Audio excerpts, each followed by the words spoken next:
Well, it's a good evening from the studios in Springwood, Brisbane, Australia, and it's a nice change to be in the studios after being at sea for 68 days from Gold Coast all the way up to Darwin. Seen aspects of Queensland and Northern Territory one is very rarely seen, except for travelling on a boat. But needless to say, we're back, and the photo that you see in the background is Lake Mackenzie on Fraser Island. That is absolutely pure white sand, and when you walk on it, you can hear it squeak, and the water is translucent. It is actually, you can see the bottom of it. It's all fresh water. Fraser Island, folks. But in the meantime, it's a reach out to the UK in the Northern Hemisphere, and top left-hand corner and red corner is none other than Andrina Forrest. It's a good morning to you in the UK. Hi, Jeffrey. Good morning, everybody. Today's the 3rd of July, 2025, and it's my great pleasure to have Joy Wisdom on the show. Now, we had Joy on in 23rd of January when I had a look back, and Joy has got she lives up to her name, Joy Wisdom. She's got so much wisdom to share. She's a teacher. She's an author of some beautiful books. Holistic practitioner. She's vanished from the screen. Oh, there she is again. Can you hear us, Joy? I think Joy's we've had a few hiccups this morning, to say the least. Can you hear us now, Joy? Hello? No, Can't hear you. Yeah, she's going to turn the stuff off.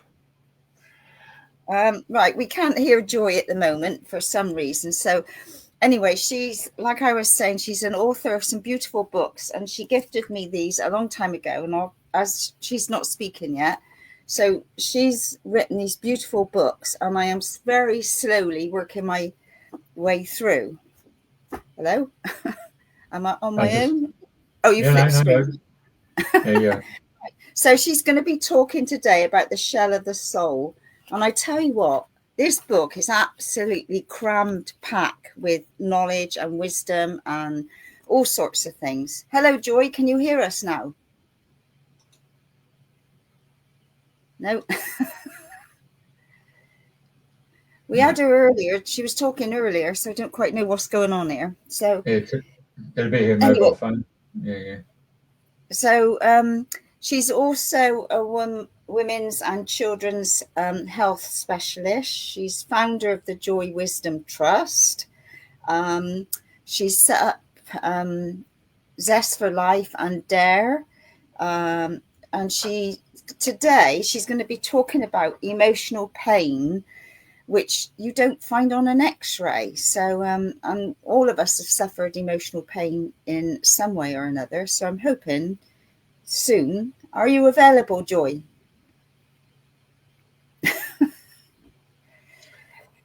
Right, well, I don't quite know what we do here now then. She's got a camera. I think she's got her phone and she's put it sideways, and she's gone and stuffed it. Yeah. Can you hear us, Joy? Yes? No, I think she's frozen now, isn't she?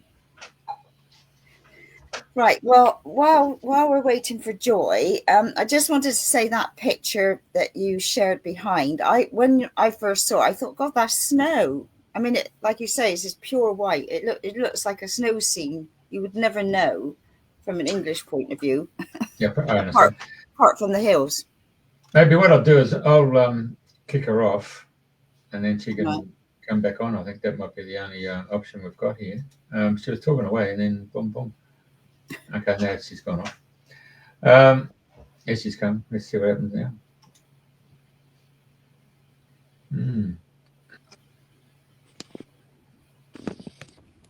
I can hear something. Hello? Yeah. Hello? Can you hear me now? Yeah. Woohoo! Can you hear me? Houston, we've got a solution. Yeah.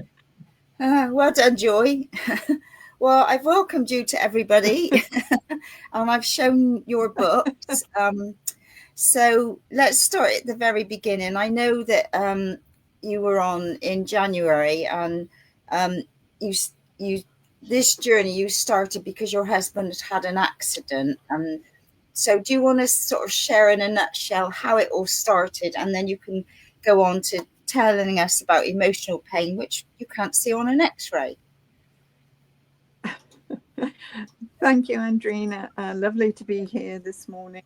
And I would love to share about my story.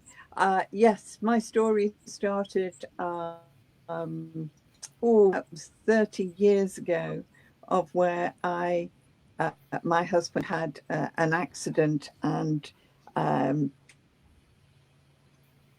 eventually he had operations and so on, but I could help him by working on his feet. So then I went on to look at different reflexology and so on. And I was fascinated and wanted to, and counseling onto it just went on.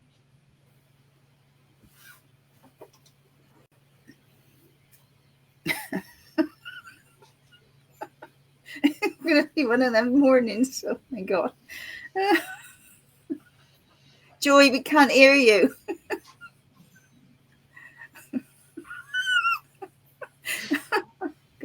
This is live, folks. I have to kick her off. I don't think she realizes we can't hear her.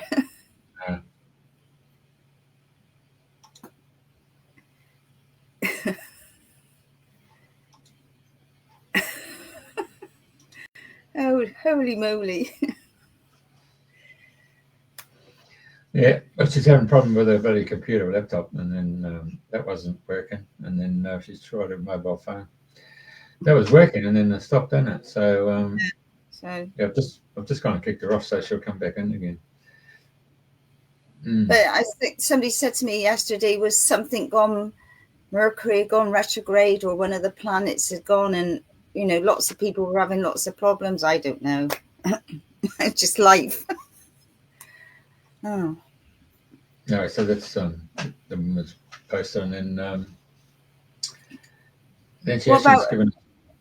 Did you get her email? Oh, I was going to say, did you get her diagrams? Yeah, she's back.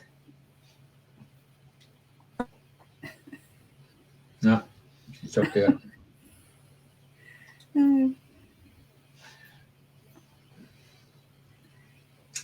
So anyway, let's start with the emotional pain. If she comes back in, it's either she's on mobile data or she's on Wi-Fi. Obviously, the signal's not that strong where she is in the UK. Where are we? Slide 1. Obviously, it'd be nice if Joy was on board and she can tell us what's going on. There she comes.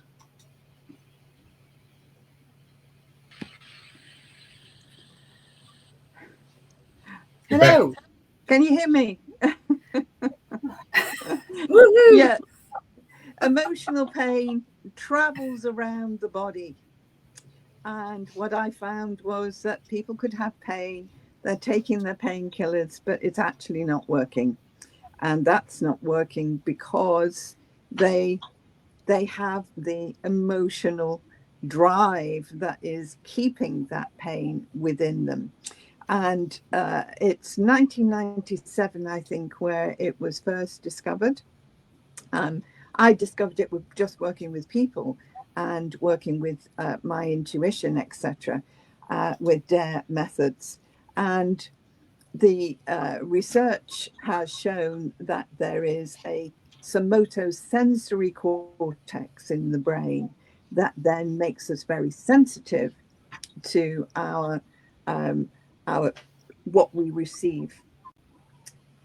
But from my experience, that goes into the biological, into the physical, because we have these knocks, or for instance, if we knocked our arm on the door jamb, it would send a vibration through the body, and it can get.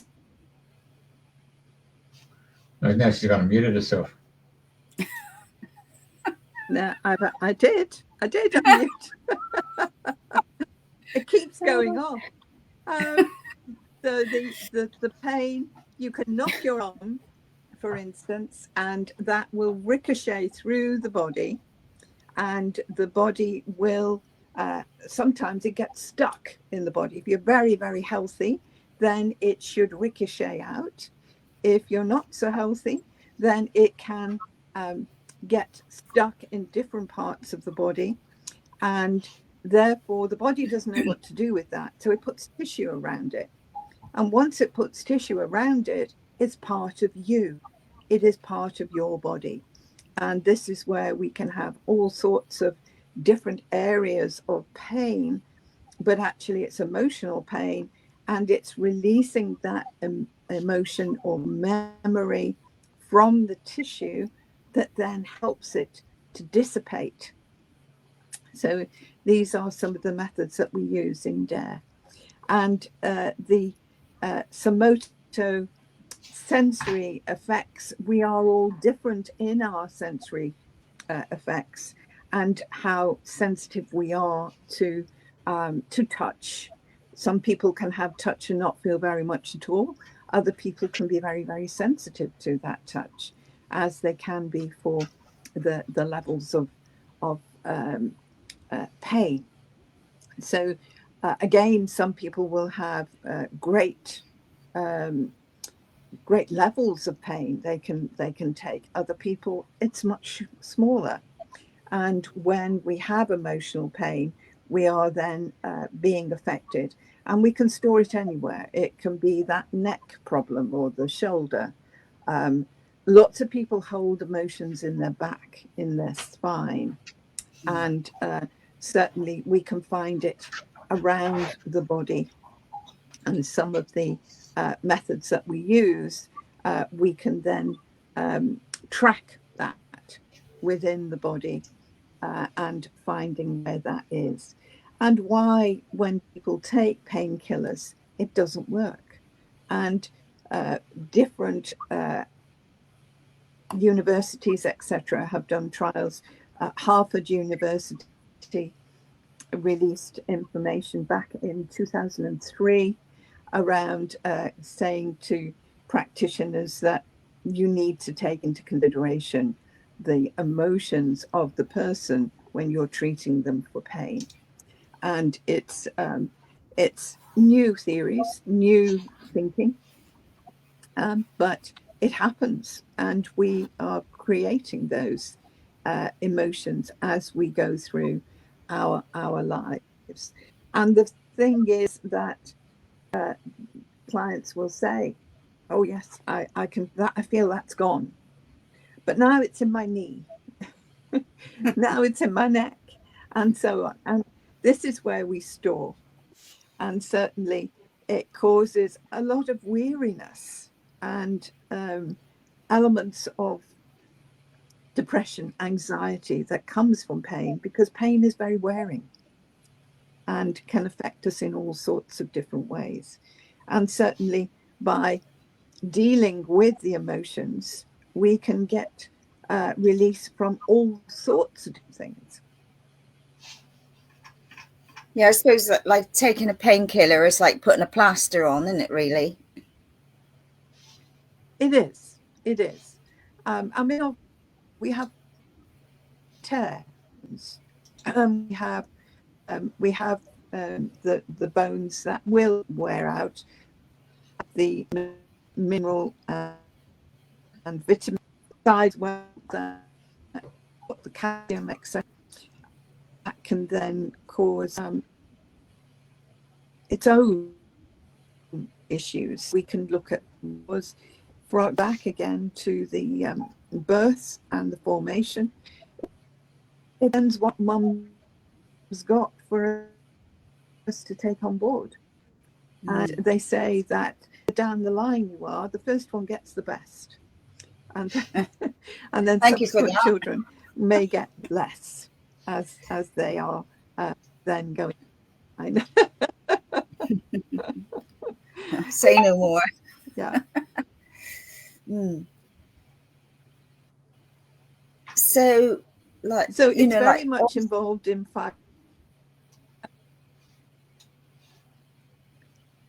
Carry on. Sorry. No, keep going. It's very much involved in fibromyalgia, irritable bowel, very much involved in pain. How much do we bring in from past lives?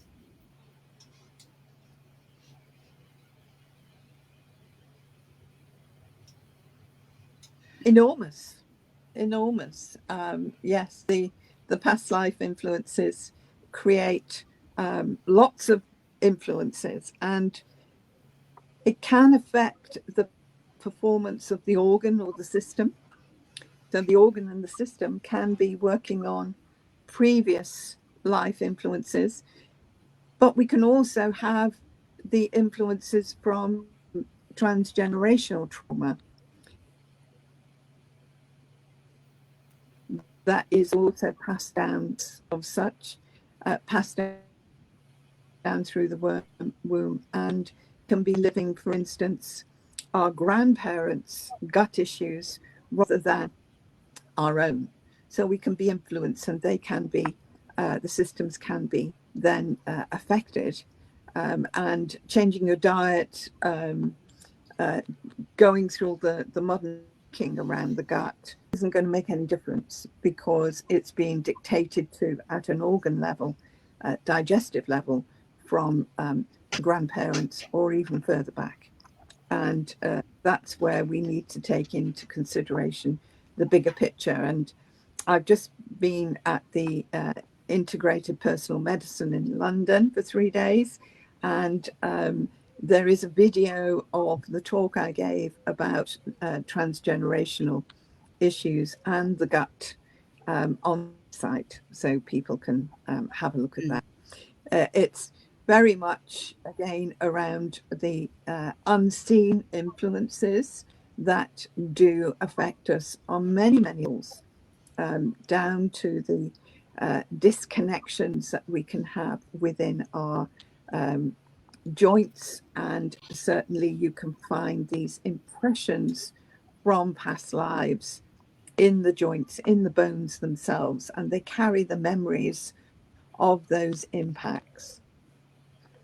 So if you have had strangulation or beheaded, for instance, will be a of connection at the throat, affect the individual in how they feel their self-worth, etc., around being gagged or being suppressed in some way. So it's, our throat is our avenue of expression, and so we can't give out that expression, or the voice can be affected at lower levels of frequency, vibration, so that we don't feel we're being heard. So we can have all of that going on in the background for the individual.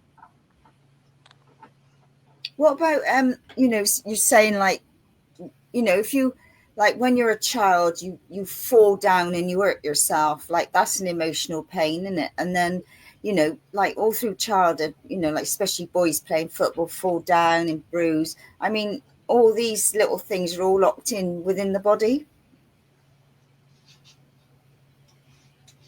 Absolutely, yes. They create shock and impacts, and that ripple goes out, as I explained earlier, and it can be then stuck, depending upon the nurturing and the help, the bonding that we have depends how fast we can dissipate that, and how we then can or keep them in the zone, in the area. Those impacts go to very deep levels. The emotion at the time and the level of adverse trauma that's felt can be huge.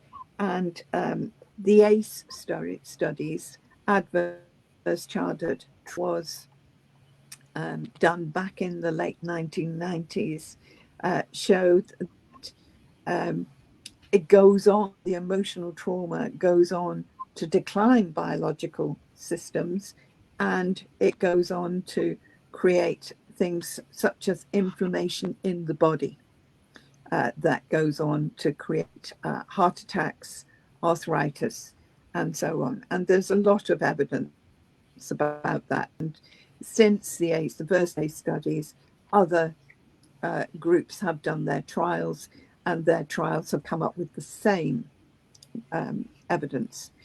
Of course, we don't stay children. And of course, we have adverse trauma at any age. So my thinking.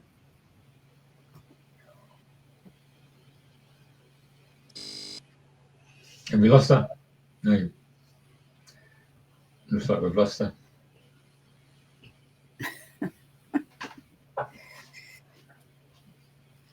Yeah. What do we do, mate? What about one of her videos that she put up on her website to have a look at for a minute? Hang on a sec. Poor girl's talking away and doesn't realise it. I'll kick her off again, eh? Yeah, it might be an idea in the nicest way. God. It's a number 1 day today, new beginnings, flip. Is it? Yeah. I had a look on videos. I don't think there was anything in their video section. Yeah. All right. Right, okay. Yeah. We'll go back to this one here. Yeah.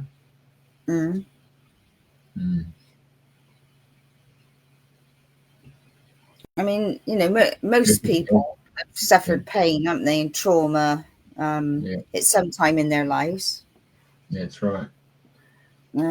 It's really an area that we need to investigate much, much further. We're not taking into consideration the emotional impacts, and they affect us on a much, much bigger scale. Hey, you do realise you've dropped out again. Can you hear me? You're talking away, and no, there's no sound coming out, and then your camera turned your camera phone went horizontal with no video. So I kicked you out so you can come back in, and of course when you do that you can start talking again. All good, mate. Okay. Your signal's not very good, Joy, for some reason. Yes, you've got to mute herself. Here we go. Yeah. All right, let's get back into it. Can you hear us? No, I don't think she can. I don't think the mobile phone's really up to it, is it? No? No, so... Mobile data or Wi-Fi from the modem? No. Yeah, well, it hasn't been very good all the way through. She's sort of coming and going and on and off, so I don't quite know. Yeah.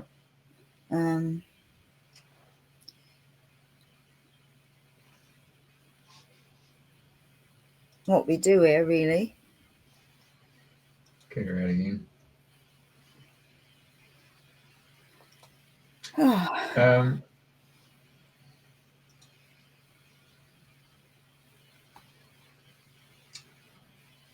Yeah, emotional pain, yeah, like as you said, mentioned before, it doesn't come up on X-ray, so. Well, that's right. We've all, well, most of us, not many people I know suffered pain from one reason or another. And, you know, and I know, like, I've been in an accident, and the pain and trauma, you know, it's affected me for a long time. Right. Can you hear us, Joy? Can you speak? I can. Can you hear me? Oh. Yes. Because you keep coming and going. Your signal is not very good. Yeah. Yes, it must be. Must be. I don't know what's going on. Sorry. I think it's a new form of pain. It's called electronic pain. Yeah. Techno pain. Yeah. That's right. Yeah. Right. Go on. So Anyway, you found your husband. Your husband was crook, and then you started the journey, and then you made some major discoveries in it, and as a consequence, you set up Alanis as your D.A.R.E operation, and the rest is history, isn't it? So, you've been traveling around the UK, or you've been going to Europe, or you've been to North America or Australia? I do a lot of online with people from around the country and Europe. So I'm kept pretty busy, plus training practitioners. So, people can sign up. They can have one-to-one, and I've got other practitioners that work with us as well. It's a different way of treating people. We actually work with the person and their needs rather than the label, because we're full of all sorts of things beyond the label, and the outcome is not the cause very often. So it's very much working with the person rather than the disorder. Mm-hmm. So we've seen people come on the show and talked about acupuncture, and kinesiology, muscle testing, brain gym, educational kinesiology. How do you get your patient to reveal where their injury or pain's coming from? How do you, without going for an X-ray or MRI, how do you do it intuitively? Pendulum dowsing? Intuitively, I teach people to open up to their six senses, and we work with our intuition, and we can see the pain developing their third eye and clairaudience, clairsentience levels. We can tune in and see where that pain is. We need an X-ray. So it's a bit like the machines they use for the ground to see what's underneath. We're using our senses, and that we can then see that from a psychic point of view, and then work with them. But we also work with what the body and the psyche tells us. The person may think they know what they need, but the body will tell us what it needs. And that's a bit like kinesiology. Goes way beyond kinesiology, Andrina. I've had kinesiologists come and train, and it goes way beyond that, because we're dealing with the whole of the body, and we're also dealing with the body and the mind. So we are dealing with the emotions, and certainly kinesiology is a great way to train, but there are deeper levels to go to. But that, you know, I think like kinesiology is, you know, like you go saying like I've got a pain in the neck, but then the body, like you say, the body will give you the information, well, it's not coming from there, it's coming from somewhere else. So and I know you're very gifted in being able to see in a person's body. You can see all sorts on the body and in the body, and I think you've said you can see knives and swords and all sorts of things that people have been carrying from lifetime after. I mean, would you like to share a little bit about that? Because obviously, you know, that's that's a gift where you've worked and fine-tuned yourself to be able to do all of these things. So for people that are maybe new listeners and don't really understand, would you like to share a little bit how you know that what you can see in people? Sure, thank you. Very much around my development around my third eye, I started to see all these things in people, and I had one particular person that came to me, had terrible back pain, they couldn't walk, and I started to work with them, and he'd actually broken his back in a previous life. And by finding that and releasing those memories and impacts, he said it was the weirdest thing he'd ever experienced, because he had flashes of what had happened to him. As well as I could see, he could see it. And at the end of the session, I was using my craniosacral therapy methods, and it didn't work. And it was when I started working on this past life injury that the pain started to ebb and started to reduce, and the healing could take place within the bone and to take away the impacts. And this is what I'm about, bringing back memories and impacts from that trauma, from that devastation. Because you break your back, you are very reliant on other people, work, so that grows. And of course, the frustration of not being able to do anything. If you've broken your back in the Middle Ages, it wouldn't be very nice, because we haven't got the support of our medical thinking of those times to what we have today. It does make a much deeper impact upon the individual, and by releasing that, the man at the end of the treatment got off the bed, stood up straight for the first time in weeks, and said the pain is gone. So that's how dramatic it can be. Sometimes it is levels for people. But it is, it made me realize that all the training I'd had, which was wonderful and marvelous training at the time, it wasn't getting to the levels. And this was my frustration, and why in 2000 I did a quest of my own to find out, well, why is it some people get better and other people don't? People take longer than others. And this is where I found that emotions was at the core of it. You find the emotion, you release the emotion, and we've got plenty of it today, let alone past lives and bringing it back with us. And unfortunately, these weak areas, because they do become weak areas, is where, one guy had, it's always this ankle on the left side. Every time I'm playing football, the ankle goes. And he came to me because he thought he had broken a bone from playing football. And actually, he had he'd been captured. He had chains. He had leather straps around his ankles, causing issues, restriction. And by taking those away, and they are in our etheric body, by taking that away, we can then, he could then again walk and not have the injuries that he was going to continue to have, because these restrictions are affecting us. It affects our balance, it affects how our body alignment is, it affects everything.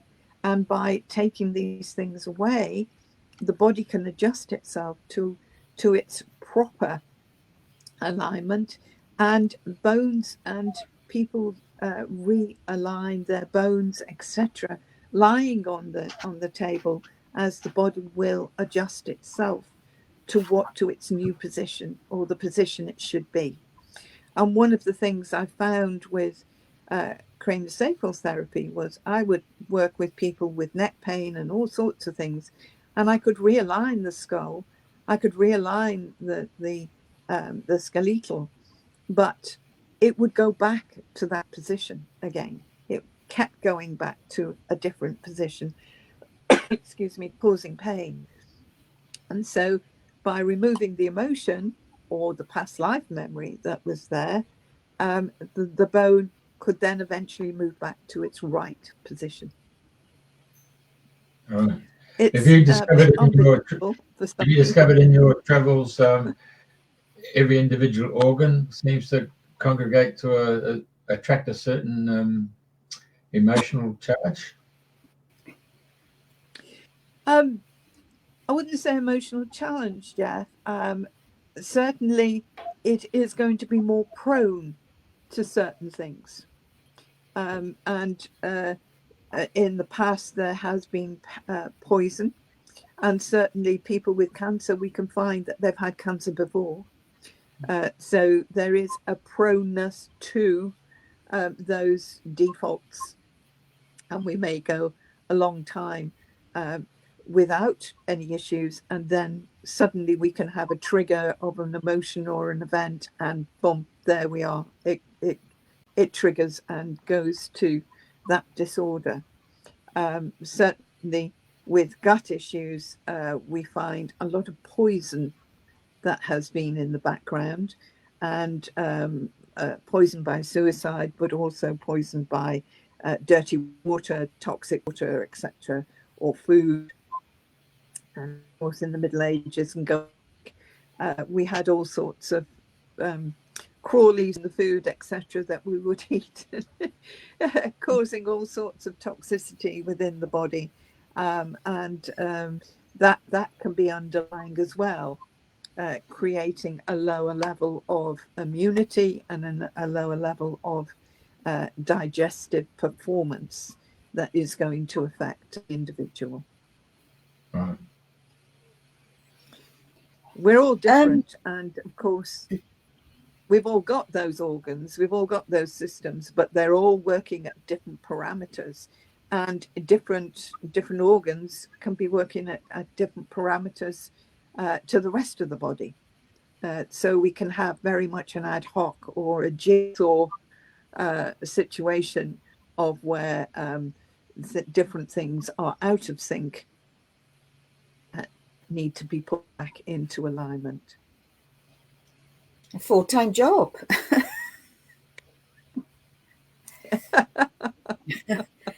And I was just, where, sorry, go on. I was just thinking about, at the moment, with all the water, which is tap water, not drinking water, and all the stuff is coming from here, there, and everywhere. Are you finding that's affecting people now at this moment, or is still going back to the deeper issues? Do you find it sort of a layer on top of what people have got? Excuse me, what's going on? Definitely, people can be affected. Coping strategies, etc. In the world we live today, it's a scary place, and of course that causes, just turn on your TV and you have anxiety, and this will affect the gut, and the gut is also affected by the new frequencies coming in, where we are being bombarded. It's growing now to the Lion's Gate, and those frequencies are affecting us. It does affect the energy around us, and the energy around us definitely hits the solar sacral plexus. So we can have, yes, gut issues. And today there are so many things that are being passed around. Again, it depends on your strength or your weakness as to how you're going to be affected. Very interesting. Would you like to talk about your book?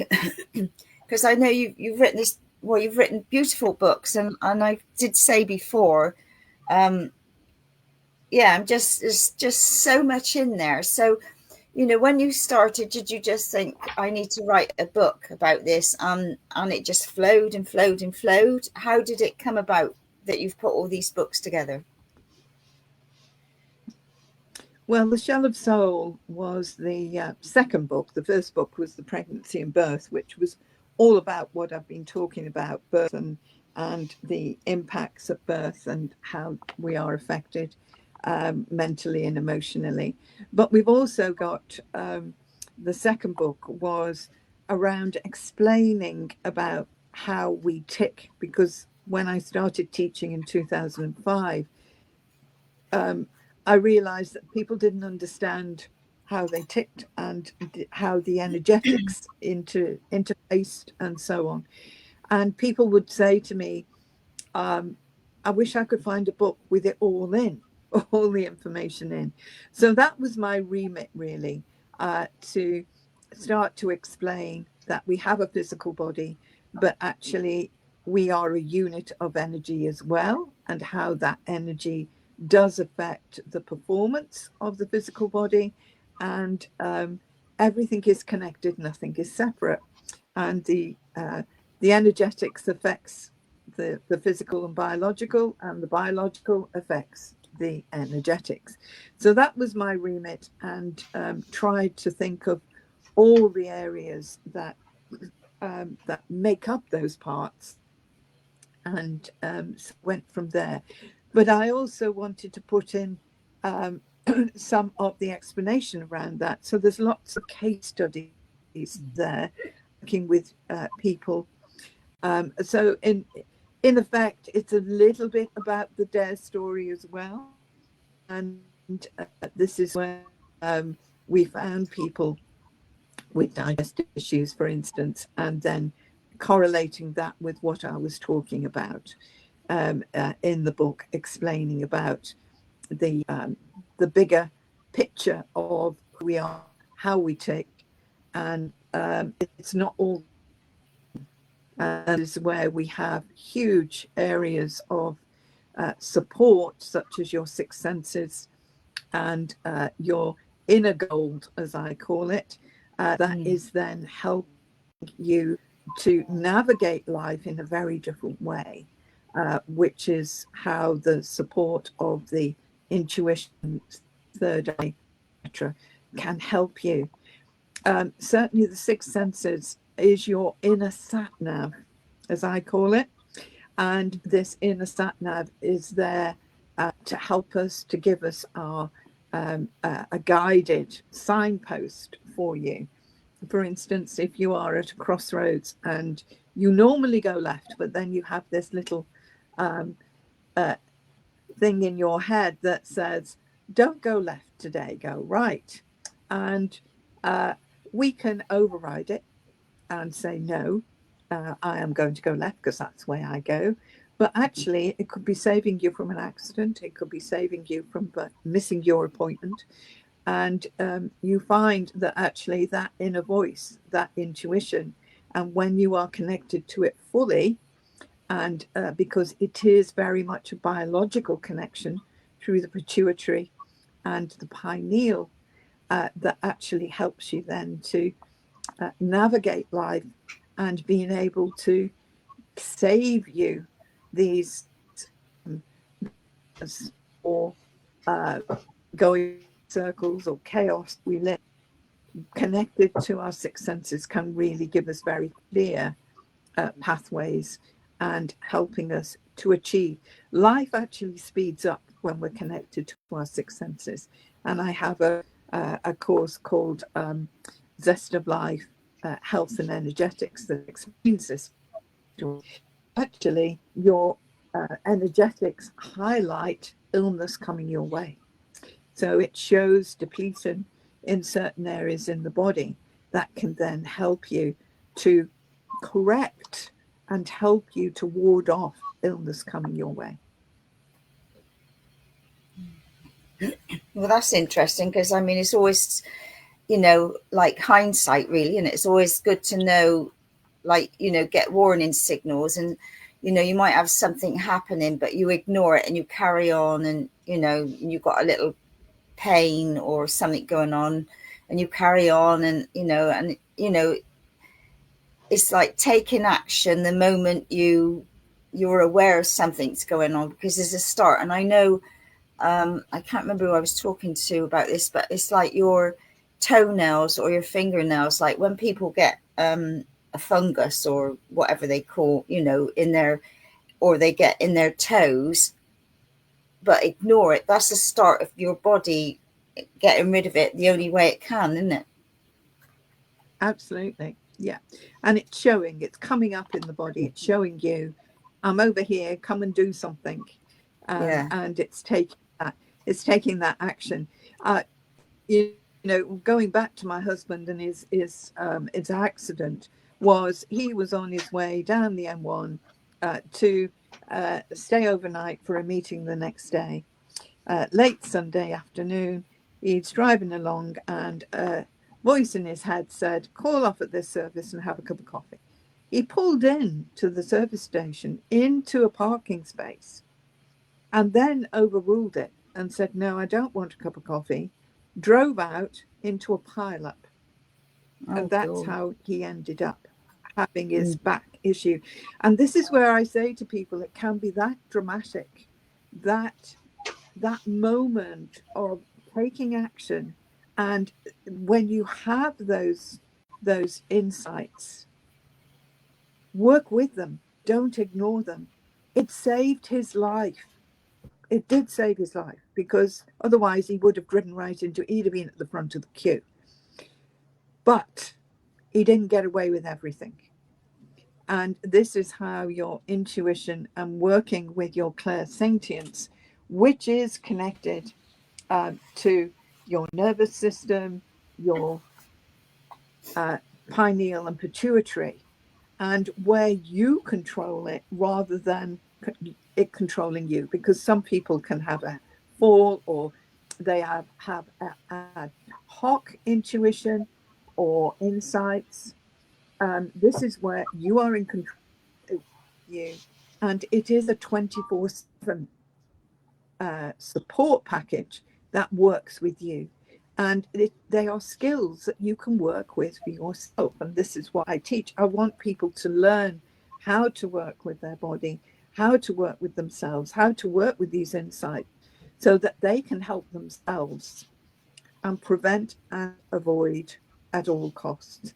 You know, for my husband, for the family, it was 10 years of his life, because it affected him emotionally, psychologically, and so on. 10 years of his life that we could all have avoided if he'd stayed for that cup of coffee. He wouldn't have known any different. He wouldn't have known what had happened. There may have been cues. Oh, well, there's something happened. That would have been it. But this is how critical it can be for us to take action. And I've denied it. I've said, oh no, I've overruled. And I've paid the price for it. I don't anymore. I listen to it, I work with it, and your life improves because you do, and it's there with you 24/7. It doesn't switch off, it doesn't have a holiday. You don't have to look up on your phone because you have it, and it's more accurate than anything on your phone because it knows and works with you and wants the best for you instead of somebody else's idea of what your life should be.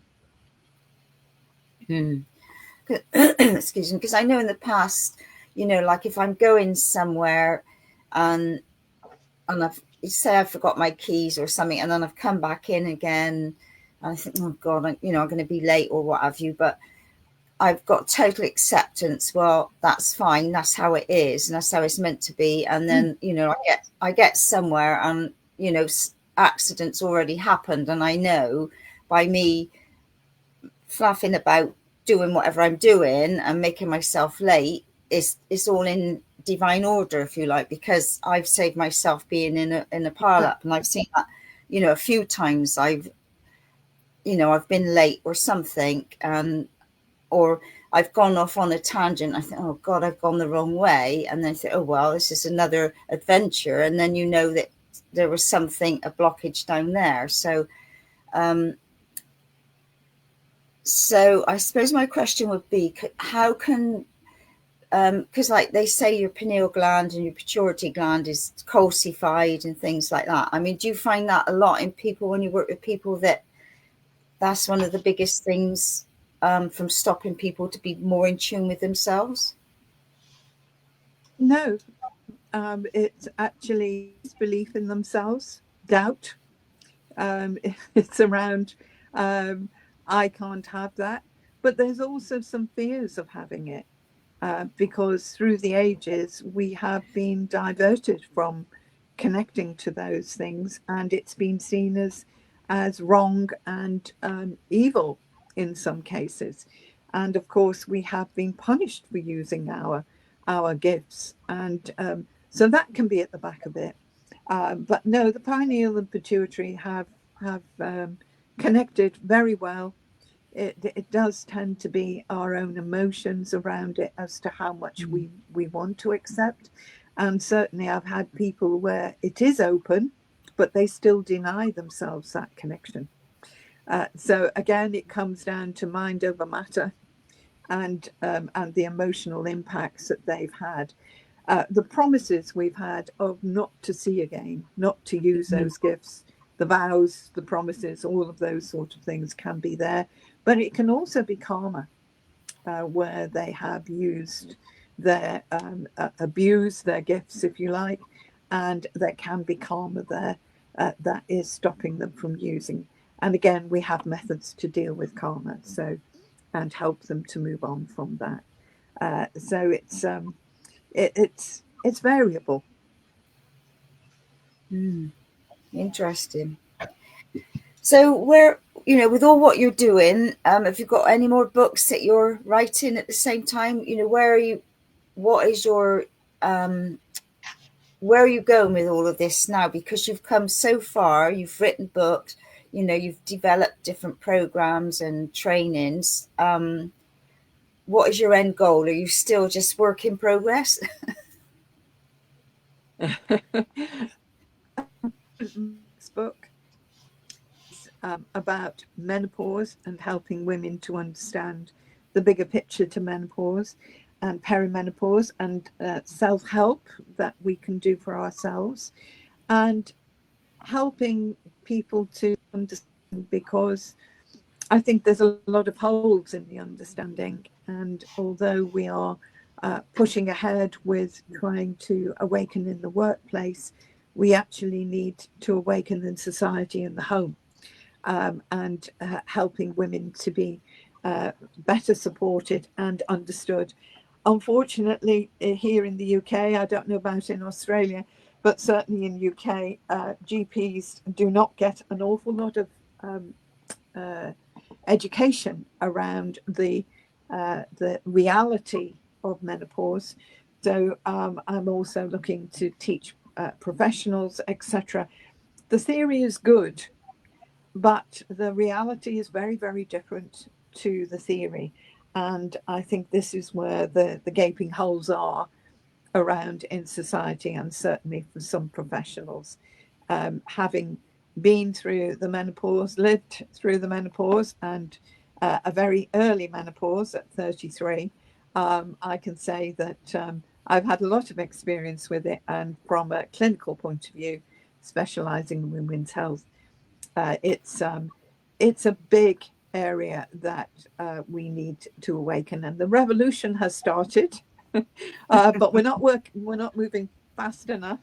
And certainly, Joy Wisdom Trust is also around helping and educating women, and I have practitioners that can also help women. So it's about setting up that support, and women knowing where they can go to. And again, it's focused on their needs, not the label or the theory, because we have to deal with them.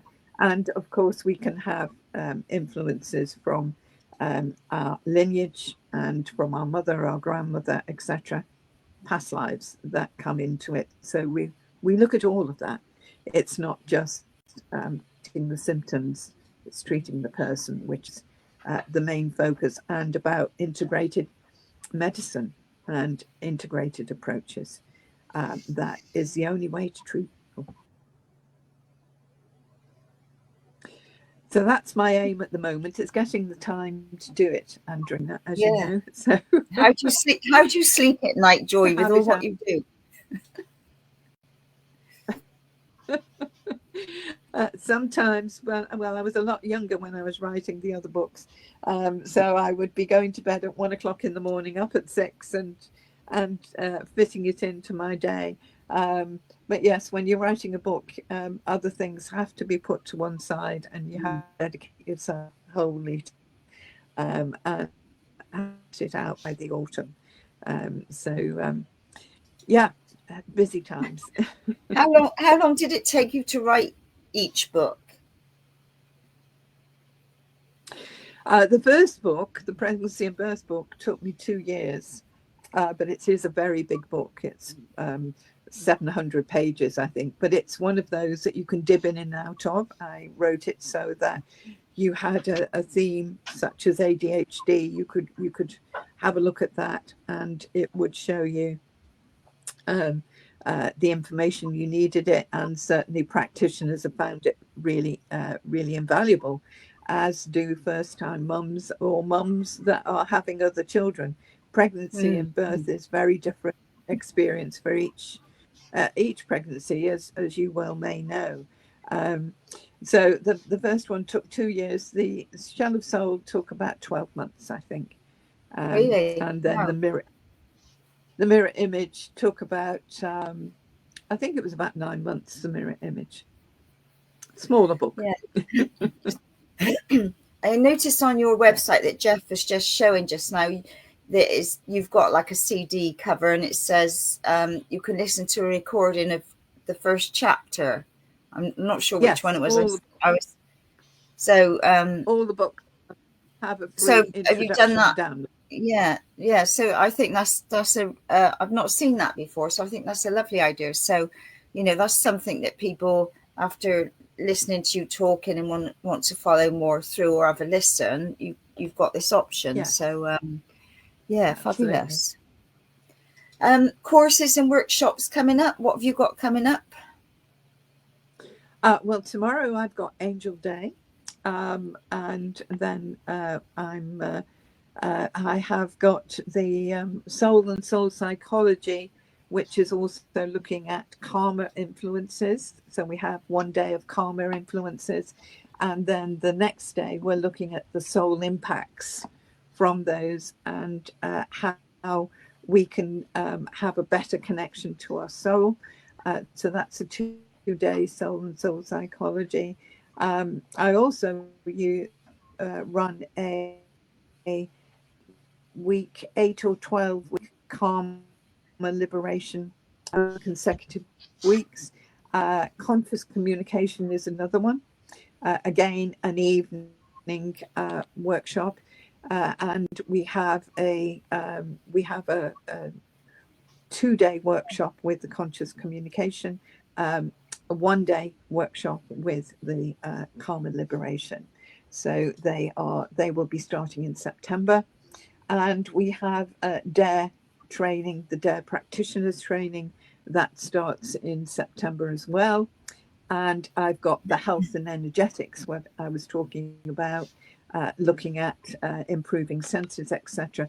That is also in September. So we have a little bit of a break in the summer, and we have Power of 3, Diamond Inga's Light Healing Stage 1 of Power of 3. That is the 19th to the 20th of July.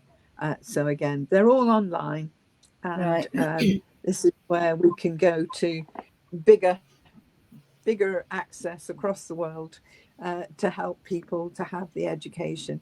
And we do, on the practitioners, we do evening slots as well, and face-to-face with methods, etc. So do you put all this up yourself? Sorry? Do you do all this yourself, or your website and all of this as well? Website was made by my son. And I have a lovely assistant, Julia, that helps with putting the workshops and new things, the blogs, the videos. As I say, we've got the new video about the digestion and transgenerational impacts. Just gone on to the website as well. I have a lot of things up on YouTube, so you can put in Joy Wisdom, you can find different things on there, covering a whole range. We've got a lot of videos. You certainly have. Gosh. Okay, well, yeah, it's been lovely your sharing, and I know there's still so much more to you, but for this week, your focus has been on the shell of the soul and helping people to understand that, a headache is not in an X-ray. So, it's absolutely fascinating. So, is there any other wisdom or anything you'd like to share before we finish today? I think one of the things that we all need to do in the world is to be kind to one another, to reduce those emotional negativities that we live. Have patience, have tolerance, and not everybody is having a good day or having a go at you. So do think of the bigger picture and kind to one another, because it's the answer. Yeah, and that's so true, because I watched a little video on Facebook or somewhere yesterday or the day before, and it was called Kindness. And so I think they must have been in a car going along, or some walking, and there'd be a guy in a suit, and she'd say, "Wow, don't you look smart?" And then he, "Oh, thank you," and you could see they suddenly brighten up, and then Right. she joked at somebody else, "Wow, where did you get a suit like that?" And oh, thank you, and it was only a short one, but you could see the reaction was immediate. And I thought, yeah, and I've always made a point when I go anywhere, somebody's got something nice on, and I always say, "Oh, don't you look lovely?" or "That color suits you," and it just gives people that little boost. So yeah, very important words. So thank you for sharing your wisdom, Miss Joy Wisdom. And we look forward to having you back later on again, and hopefully the signal will be a little bit better, because it was been, as you'll see on the feedback, is trial and error. But anyway, so thank you once again for being our guest this week. It's been absolutely fascinating, and thank you, Jeffrey, and see everybody next week, same time, same place. Thank you. Very good. Thank you.